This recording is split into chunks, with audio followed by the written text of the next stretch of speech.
So, Dr. Sarmast, thank you so much for speaking with me today. It's a pleasure talking to you. So, I just want to start off with your early life. So, you come from a musical family. Your father, Ustad Salim Sarmast, was a very important figure in Afghan music. I want to know what it was like to grow up in that environment and in that household. It's not just the household, it's not just the family environment, but the Afghanistan in which I grew, it was a totally different Afghanistan than what we inherited after the collapse of the Mujahideen group and then the collapse of the Taliban in 2001. So Kabul, I witnessed it was a very sophisticated city where men and women enjoyed equal rights and equal freedom. And the stigma that you can see today in Afghan society, none of them existed. People loved music, and you could hear music from all restaurants and shop around the town. You've been passing any restaurant, you could hear the Indian music that was coming loud from those. And back in later in 1970s, there was then music shops began to get open one after another one in Kabul. With the introduction of recording in Afghanistan, so it also led to the emergence of music shops, which have been selling the audio cassettes of the Afghan musician produced by Afghan Music and Music Center and Ariana Music. So Kabul was full of music, full of life, full of equality, full of beauty. Mhm. So that's, of course, that environment could make a large impact on myself as a child and then as a teenager. I was surrounded by music within my family, and the musicians been frequenting my father's homes for new composition, to practice together, to learn new pieces that my father was composing for different singers in different period of times. But a part of that, Kabul itself was full of music. But what impacted me most and it triggered in me a love for music, it was during the independence celebration, which had been celebrated back in 1960s and 70s for a week to 10 days in Kabul. And each ministry, they had their own clubs, and in each club of the ministries there was music, and group of musicians been hired to provide entertainment during the independence celebration. So and as a teenage boy, I've been also going around those clubs with my siblings and with my older brother and sisters. But what triggered in me love for music, it was the Four Brothers music. That was an ensemble, a band, a music band. Probably they've been imitating the Beatles of UK. They've been dressing like them. The hairstyle was like them, and they've been playing the same musical instruments. And in one evening in the Ministry of Finance club, those musicians been playing, and I was there. So that's how my love to music began in early ages. But of course, my father encouraged me after I indicated an interest that I'm going to study music in the School of Music back in 1973.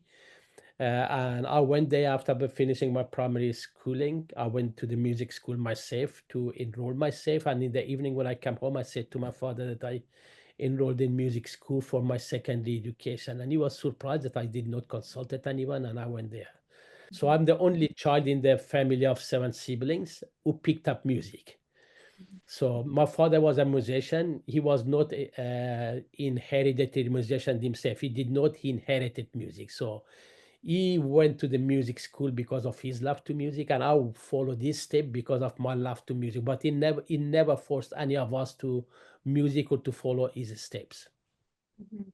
You paint a wonderful picture of music at that time, whereas maybe perhaps in rural areas it was kind of kept a secret or kept away. People were not as encouraging. And is it sort of Kabul was that like that at the time? Was it certain families? Music seems like very I can tell you, all big cities of Afghanistan, they've been very sophisticated and full of music. If you learn or read the book that have been completed by Western scholars in Badakhshan and in Bamiyan and in Herat, you can see that all big cities of Afghanistan were full of music. There was a kind of a negative attitude towards music within some communities, but within big sophisticated cities, music was loved.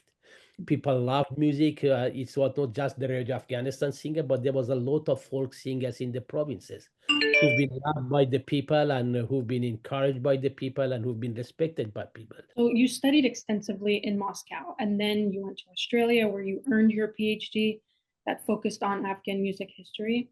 I want to know, what did you uncover about the role of music in Afghan culture? If you go to the history of Afghan music, which begins as early as to the time of the arrival of the Aryans to the region which is today known by different names, and Afghanistan and Iran and Tajikistan. So when the Aryan moved from the Ural, from south of Russia to the south, and eventually they made their time in Afghanistan, the first information about music in Afghanistan comes from the Vedic sources and also from the Avesta sources, in which music in the life of the Aryan, music had a significant importance, not only in the religious practices, but also in social life. So if you go there from that early ages, you can say, you can even say that the foundation of Afghanistan was laid down by music, because the Vedic tradition was full of music, and Afghan historians are promoting this idea that Afghans are the descendants of those Aryans. Though today Afghanistan is different. Today in Afghanistan live different ethnic group and different races, but everything has been changed. But the reality, the history of this big plateau, which is called the Iranian plateau, I'm not talking that today's Iran, but Aryana, Iran, Iranovich, Iran Shah, that's the area where the Aryans settled down, and their culture and philosophy took place and developed and went south to India. Even from that early time, music was an important element of religious, social, and cultural life of the communities. And there's solid evidence about the importance of music in the life of the peoples there. And of course, as Afghanistan develops and as it becomes subject of invasion by different group, and also the emergence of the different religious or different religions, of course, the things has changed. And continuously, the cultural and philosophical and social ideas been migrating from north to the south and from south to the north. In other words, from Iranian plateau to the India, and back from India to Afghanistan to Iran and to Central Asia. So in all those tradition, in all those historical times, music was a significant, important, and elements of life in Afghanistan. Even sometimes people are, especially Afghan scholars, of the opinion that by the arrival of Islam in Afghanistan, music practically dead, which is currently, as we, if you study the history of Arabic music and Muslim music in the Muslim world, and also the history of Afghanistan, new evidence is emerging that music not only dead or not was frozen in Afghanistan after the arrival of Islam, but it was the musician from that region, from Afghanistan, Central Asia, and Iran. Those names are used today, but in the past, that was a huge cultural and civilizational area. And the culture and the music was shared by different people. So musicians from this part of the world has been taken to Baghdad and to Syria and to Sham, where they entertained the caliphs. You can see that music was always, even after Islam, if you study the history of art of culture in the court of the Ghaznavid, you see that how important music was there. If you study the history of music in the court or in the time or the period of the Gurids, you can again see that music was not banned or music was not forbidden, but it was an important element of court life and cultural life of the communities, and it's clearly depicted in the miniature painting. It's clearly depicted or curved in pre-Islamic artifacts found in Hada and found in other parts of Afghanistan. So music was always an important element of Afghan life, Afghan culture, and Afghan social life. So when you're doing the research and when you're looking back on sort of the traces of Afghan music, with so much of history being scattered or destroyed or lost, do you find it difficult to sort of trace back the times of its origin, or where it started, where it predominantly flourished, and the waves and flows of change? Yes, there's a lot of that. Despite of all these historical events that took place in the region west known today as as Afghanistan, but a lot of evidence about music is preserved in the artifact of Afghanistan, in pre-Islamic artifact of Afghanistan, and then in the literature, Persian literature. This is one of the main sources of content of the for the history of music of the region. Is not just artifact, or it's not just archaeology, it's not just the musical treatises, but it's also Persian poetry, Persian sources. For example, if you study, if you're gonna open the book of Nizami again, Manuchehri Damaghani's book is an encyclopedia of the musical tradition of that time. If you open Farokhi Sistani, is full of evidence about music and musical instruments. So, but additionally, in addition to the archaeological evidences, and also then the book that preserved, for example, the miniature painting that depicts the poetry in the collection of the different poets. Again, you see the type of the musical instrument, the ability of the musical instruments, and then you can see about the music history and the development of music history in the musical treatises that exist. For example, the very early information about the type of music or the musical philosophy and the musical theory of the region to which Afghanistan belonged once, it's the Qabusnama. There's a one section about music, or the very first musical treatise that come up is written by Hassan Kashani. It's 2 or 3 pages, but again, you can see a clear picture about the type of music, and that 3 or 4 pages clearly depicts the basic structure of the type of music that was played in that time. So there's a lot of evidence that helps you to track the history of music and the type of music that was played in Afghanistan before the arrival of Hindustani music, and then which slowly took over. In addition of the miniature painting, poetry, archaeology, but also a historical book. They are full of information about music and the type of music.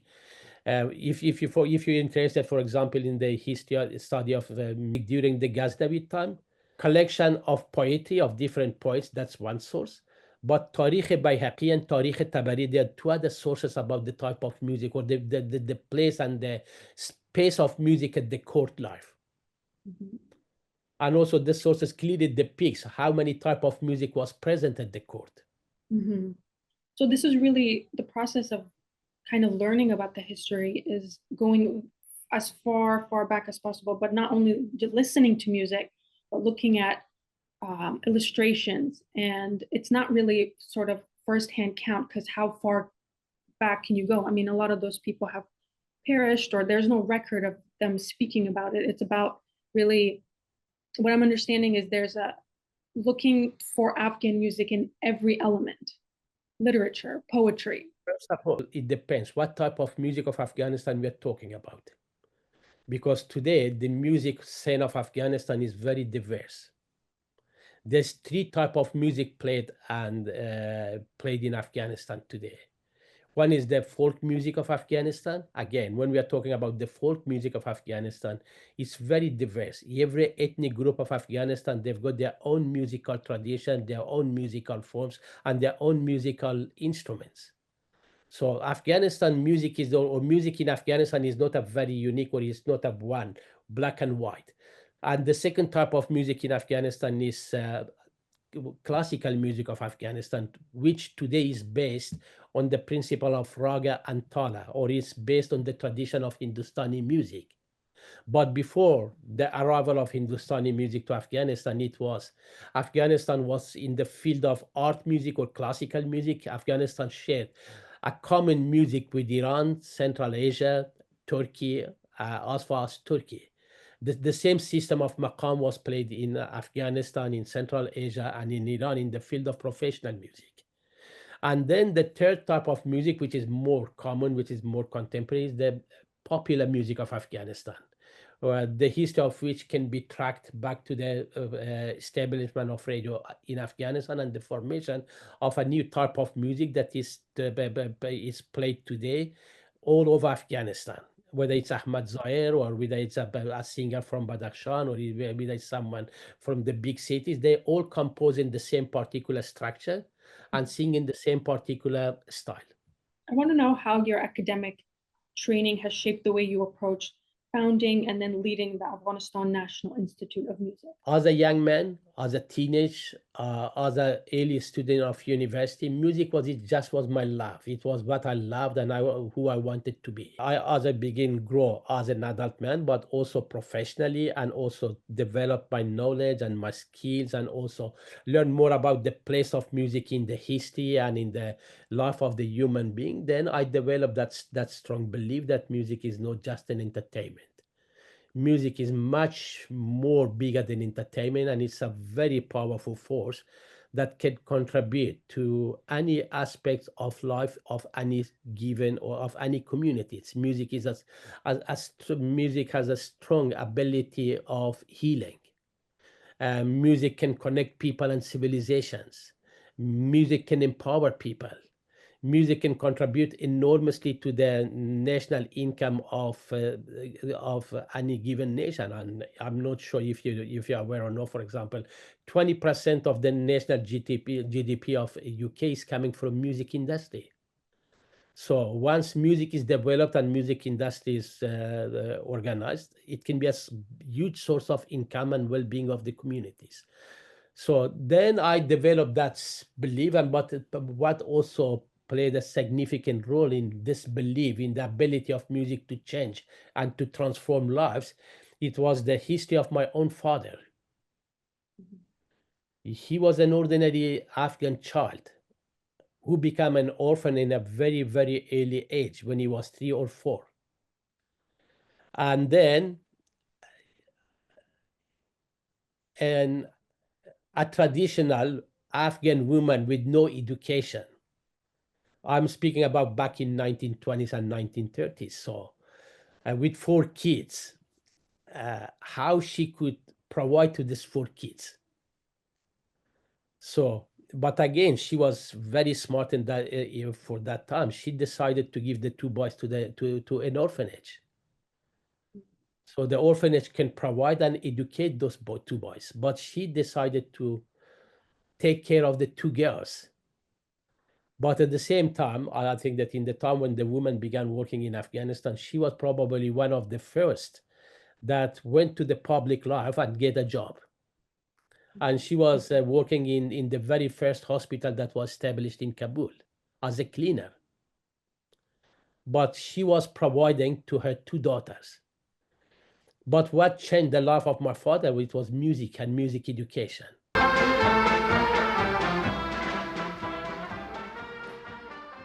With no source of income, with no a continuous living support, but through the orphanage, he was enrolled in a music school, the first music school which was established within the Afghan army.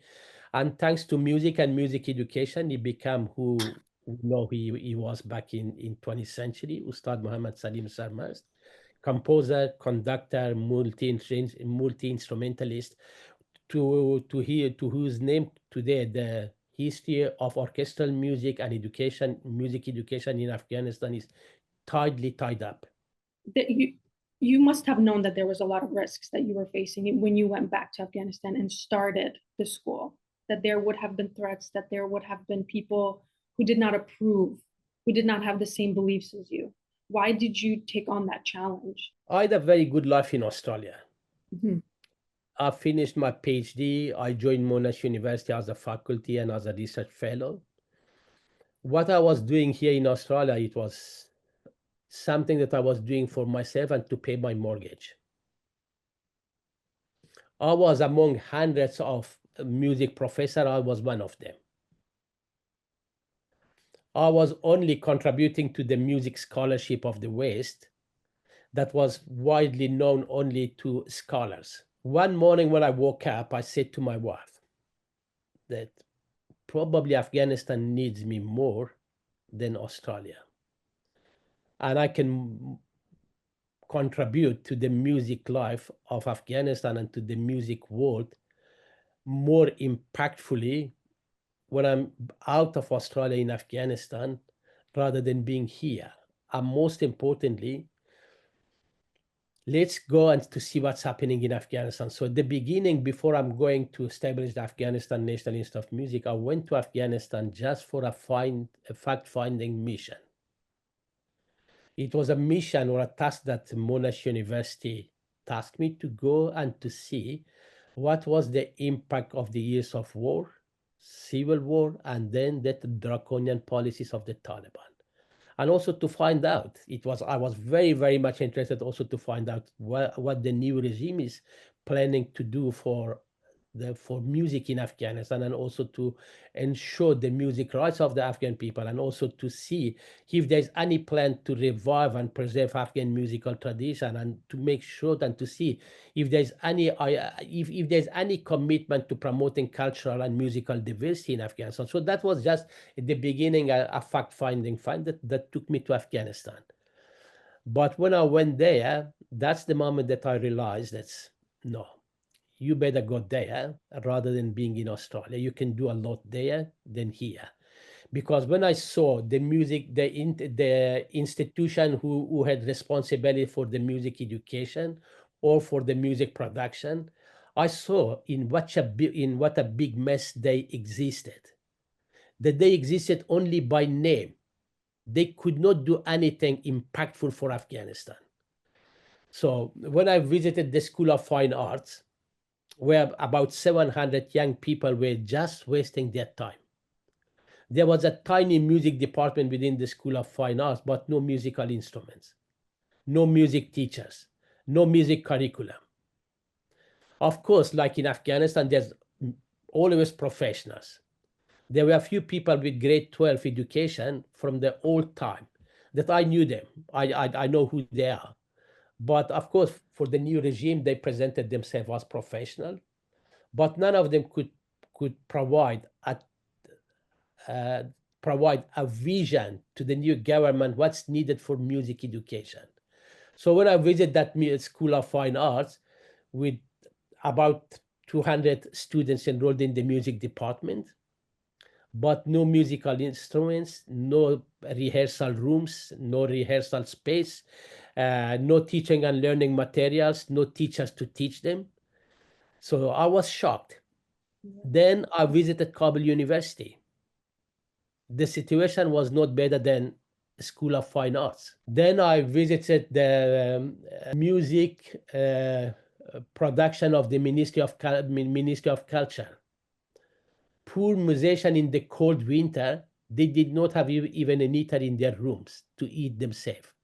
There was small number of broken musical instruments, and the people were coming there just to kill the time and to make sure that their salaries are paid. So what I witnessed in Afghanistan, and when I saw that the airspace of Afghanistan is taken by non-Afghan music from Tajikistan and Uzbekistan and India, and Afghan music recorded by a synthesizer in California, I was shocked at how much that music was promoted on the expenses of very skilled musicians on the ground. But those skilled musicians did not have an opportunity to create. They did not have the facilities to create. And there was no condition for them to create. And no one was interested in what they've been doing. For all this TV and radio stations which have been mushrooming in Afghanistan, it was much cheaper to get a copy of a CD from the US and broadcast it for free.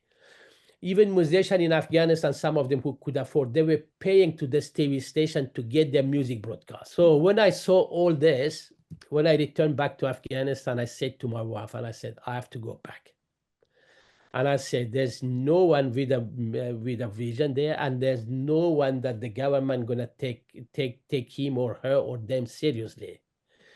Because there was a bunch of traditional musicians from Harabat who've been not taken seriously by the Afghan government. And of course, I have got a deep and high respect for all of them. They made huge sacrifices for the music of Afghanistan.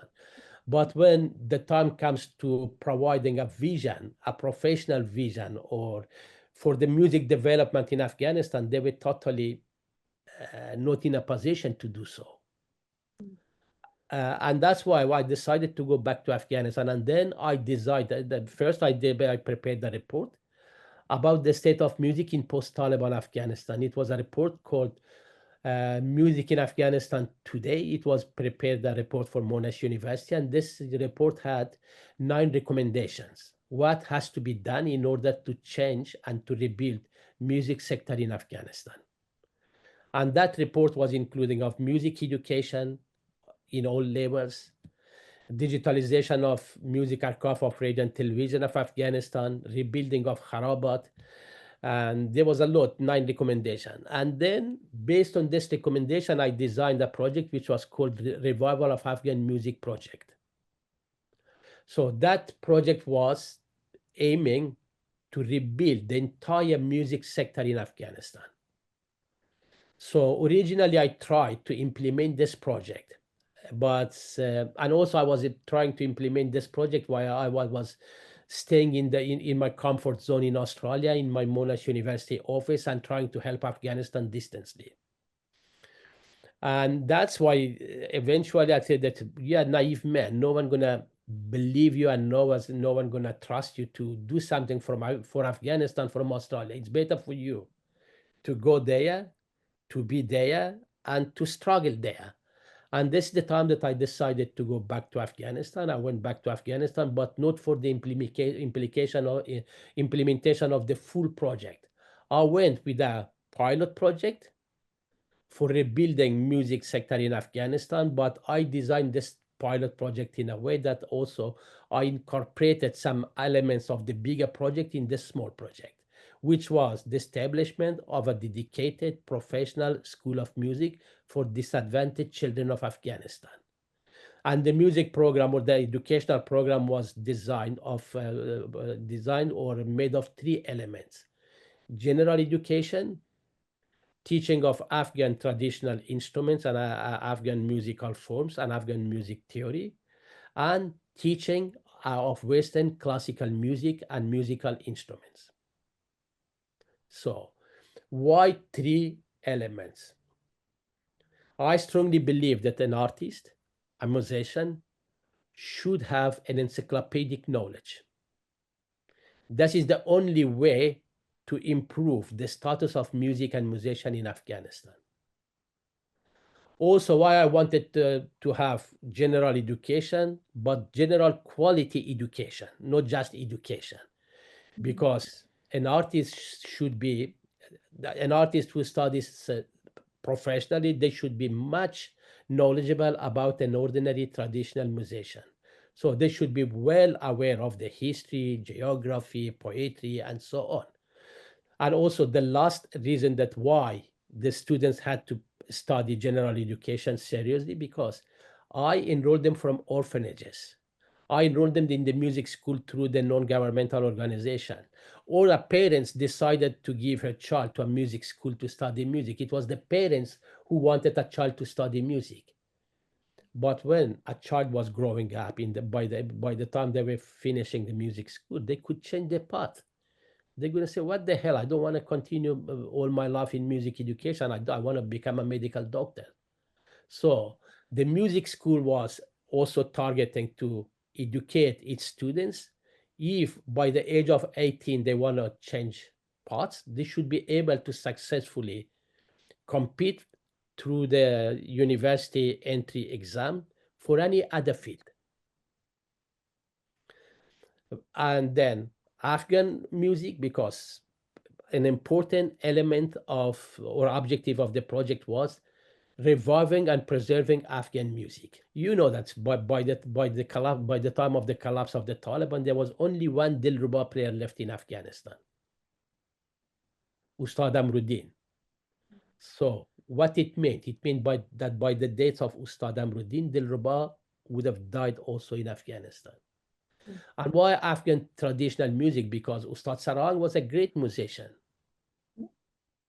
But because the condition did not exist for him to train a wide number of music students, that's why by the death of Sarahang, his ability and skills remained very, very limited to his family members and some very, very close students.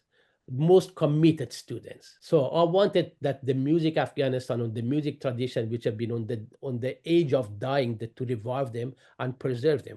Because for me, Hindustani music is not any longer, is not strange for Afghanistan. It's part of our culture. It's part of our musical culture. I remember I had a meeting with Mr. Raim, the Minister of Culture. In the very first meeting, he told me that, Dr. Sarmast, when you're gonna free us from the chain of Hindustani music? And I said, Your Excellency, to all due respect to you, I'm here to ask your support for reviving Hindustani music in Afghanistan, because it's part of our cultural tradition for the last almost 300 years. It's the foundation of our classical tradition now. So it is, and we should preserve it, revive it, and develop it for the future. Mhm. And Western music, of course, Western music is also is part of it does not belong to Germany. It does not belong to France. Today, Beethoven, Mozart, Bach, Tchaikovsky, they're the musical heritage of the world. And the musical education and music culture developed in the West can, from those traditions, Afghan music can enormously benefit for its development and for the formation ensemble and orchestras that would enable Afghanistan to move musically with the rest of the world to their levels. It's not just because to be at the level of the West, but Afghan film industry, they need orchestras. Afghan TV stations, they need ensemble and orchestras.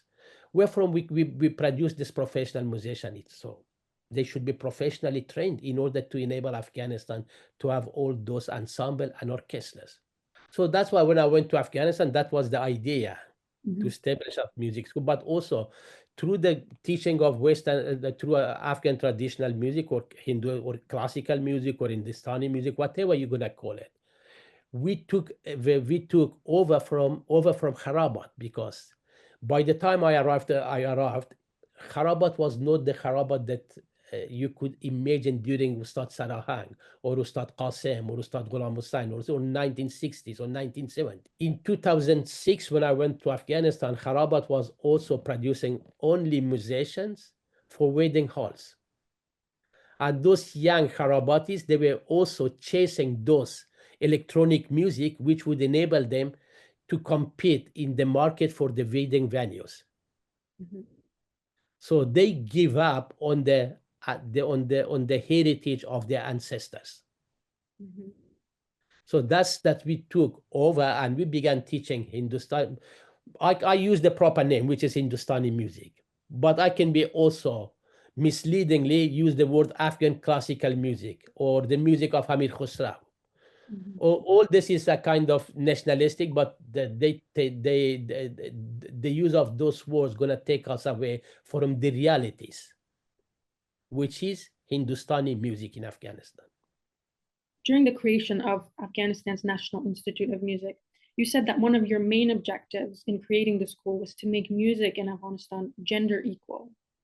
Why was that important to you? I strongly believe in gender equality. I was brought with these values in my family. My father, from an early age, taught us respect for women.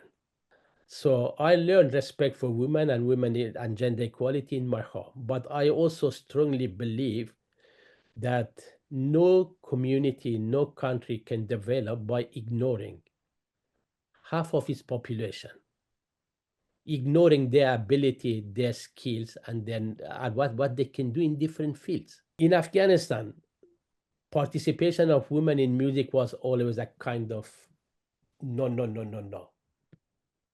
Not my child, not my daughter. Why? Why? So a woman, a young girl, has the same music rights as a young man. For me, music is not just, for me, music is a human right. Music is one of the basic human rights that is enjoyed around the world, but in Afghanistan, it's been always neglected and people disrespected. This right has been disrespected based on religion, based on politics, what call it what. And that was also in the field of music. While in Afghanistan, a man from any background could easily go and make music and learn music and practice music. But when it was to the women, there was always a big no no, and it was a disgrace to the family. So I wanted to break that taboo. I wanted to make sure that young Afghan women are enjoying their music rights as the rest of the Afghan community. I wanted to make sure that Afghan girls have rights to learn music, to make music, to listen to music, and also to make a living through music. I strongly believe that one of the reasons behind the success of the Afghanistan National Institute of Music and its orchestras was the ability of the orchestra to embrace the skills and the knowledge and the ability of the young girls. I've got a female trumpet player that he was much behind of a male trumpet player. And this gentleman was playing the first trumpet, the first chair was occupied by him. But you will see this young woman pushed him from the first chair of the trumpet. And now she's the first trumpet player. So that gives me a huge, huge, huge pride. That makes me so much that, yes, you were right. You see, these girls are playing better than the boys. Mhm. But again, that gender equality could also contribute in a picture to gender equality in all aspects of life in Afghanistan. Because we've been in a better position, we could show to the community through our public performances that, have a look, young Afghan girls are much capable to do the same job that their fellow uh, male musician can do it. Mhm. If this orchestra is equally made of boys and girls, this can be adapted in all aspects of life, in medicine, in engineering, in teaching, all over. So that's why it was also important to, through music and music education, not only contributing to gender equality, but also to empowering Afghan women, because Afghan women in Afghan society, they've been always in a disadvantaged position in all fields, including music. Well, I think you've been able to achieve that goal with the creation of the Zora Orchestra, Afghanistan's first all-female ensemble. It was a historic moment and still remains one of the biggest achievements in Afghan music history. What did its creation symbolize for you, but also what did it symbolize for Afghanistan at the time? I mean, people in Afghanistan embraced it. People in Afghanistan approved of it. There was Yeah. love for it. You cannot even believe when we traveled to the World Economic Forum with the Zor Orchestra in 2017. That was not something that I orchestrated. That was the people orchestrated themselves. The new generation of Afghan boys and girls orchestrated that reception back to Afghanistan. The tour received a huge media coverage within Afghanistan. To be honest, I was scared Mm. that on the return something might happen. Taliban might do something.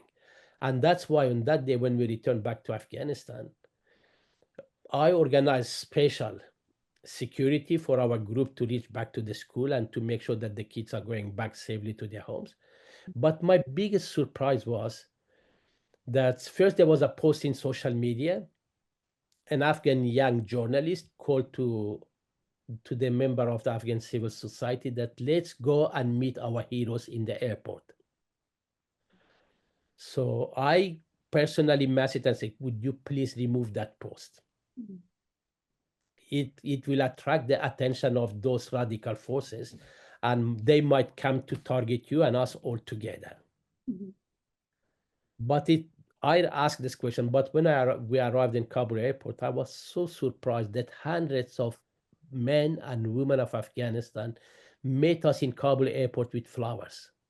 And so, with the creation and the reception of that, what did that teach you about the power of music? It reinforced in me my strong belief in the ability of music. But for me, Zora Orchestra was a symbol of Afghan women emancipation. It Mhm. was a symbol of gender equality and empowerment in Afghanistan. I was not fearful, but because we began to become an enemy of the Taliban or to be marked by the Taliban much earlier before the formation of the Zor Orchestra. The suicide attack on our concert in French Institute, it was organized in 2014 before the Zor Orchestra, Mhm. not after Zor Orchestra. But Zor Orchestra was a response to that attack. We introduced Zor Orchestra because after the attack, we did not play our gala concert in 2015. In the 2016 Winter Music Academy, they handed the gala concert and annual events. We introduced Zora Orchestra. And I remember clearly, I've got a copy of my speech in Persian and English, in which I said that this is the response of the Afghanistan National Institute of Music to the attack of the Taliban to the on our concert. And I clearly remember the word that I said: we fight the beast with the beauty of music. That was the response, and Zora was a response to that attack. But then Zora became a symbol of emancipation, empowerment, and freedom of Afghan women. So speaking of the attack, it was in 2014, for those who don't Yeah, know, but you were one of the targets and you survived the attack. And yeah. that was during a live broadcast show with a live audience. When you survived the attack, did you question whether your mission in Afghanistan was worth it? Before the attack, I was working on my exit strategy from Afghanistan. I was preparing to leave Afghanistan in 2014. I was aiming to go as an Afghan ambassador somewhere else. I discussed it with the Afghan government, and the plan was moving forward. But the 2014 attack changed my plan. I learned that yes, you're in the right direction. You stepped on the toes of the Taliban. What you do, it clearly shows, or it's an alternative to the ideology of the Taliban. Promoting education, promoting music education, promoting cultural diversity, empowering women of Afghanistan. That was everything that the Taliban fought against it. I was promoting and working in a field that was totally against the ideology of the Taliban. And that's why I was giving an alternative to radicalism in Afghanistan.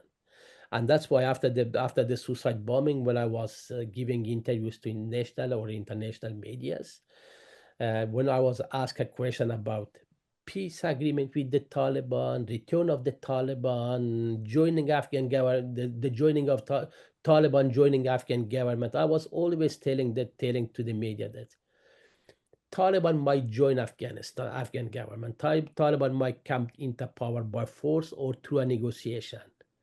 But again, it's not the defeat of the Taliban. In order to make sure that a lasting peace is possible in Afghanistan, we should give an alternative to the Afghan people. And that alternative is arts, culture, and education. That's the freedom of Afghan people. After the return of the Taliban in 2021, you and your students had to relocate. What has it been like to create, lead, and engage in Afghan music while you're in exile with the students? We've been very lucky to manage to escape and to evacuate 273 people. That was not an easy task for a small music school in Afghanistan. So that was the largest evacuation of musicians in contemporary history.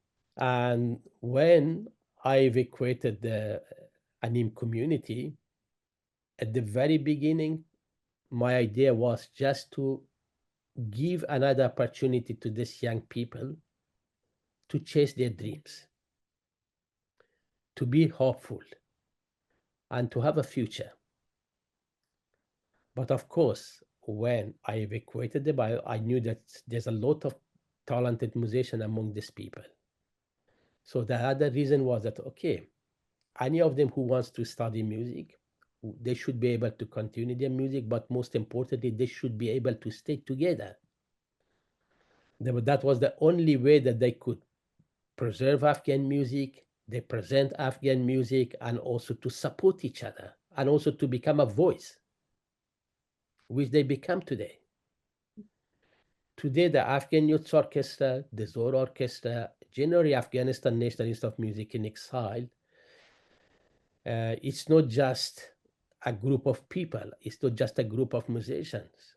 Today, we are the strongest and the loudest advocate for music rights in Afghanistan. We are the voice of not only Afghan musicians, but we are the voice of millions of Afghan forced into silence. Each performance is a protest.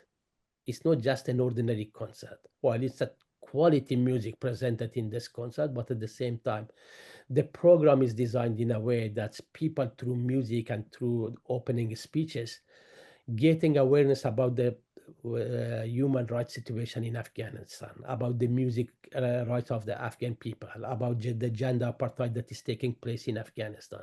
So we turn every concert into a big and beautiful protest against the Taliban. So that's who we are today and what we do today. I just want to look ahead to the future as my last questions. While music is banned, and you think of Afghanistan 10, 20 years from now, whether it's musicians in Afghanistan or those in exile, what future do you see for Afghan music? Within Afghanistan, the situation seems very, very bleak. For the new generation within Afghanistan, there's not an opportunity to pick up in instruments and to enjoy playing that instruments. For Afghan musicians stuck in Afghanistan, there's no condition or opportunity to pass their knowledge and skills to others. It's a crime today. Outside Afghanistan, I'm disappointed with the lack of commitment and lack of advocacy within the community of Afghan musicians for themselves and for what they do and through what they make a living. How many Afghan musicians you heard in the last 4 years to protest against the Taliban? None. Mm-hmm. There was a big event last year, I believe it was in Los Angeles or in California, organized by Tutti TV, celebrating Ahmad Wali's achievement in music. Mm-hmm. There was hundreds of Afghan musicians, well-known Afghan musicians. Mm-hmm. How many of them said a sentence about the status of music and musician in Afghanistan?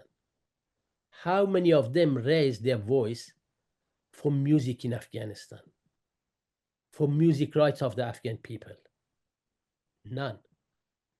The only person, there was one of the sponsors of this event, an Afghan lady. She runs a kind of cosmetics production company, that she spoke about Afghan musicians and ban of music in Afghanistan. But no, the Tuti media leadership, no a single Afghan musician, including Ahmad Wali. It's so disappointing and so painful that they call themselves artists, but they're not aware of their social responsibilities, of their artistic responsibilities, of their human rights responsibilities. For all of them, music is just a way to make money.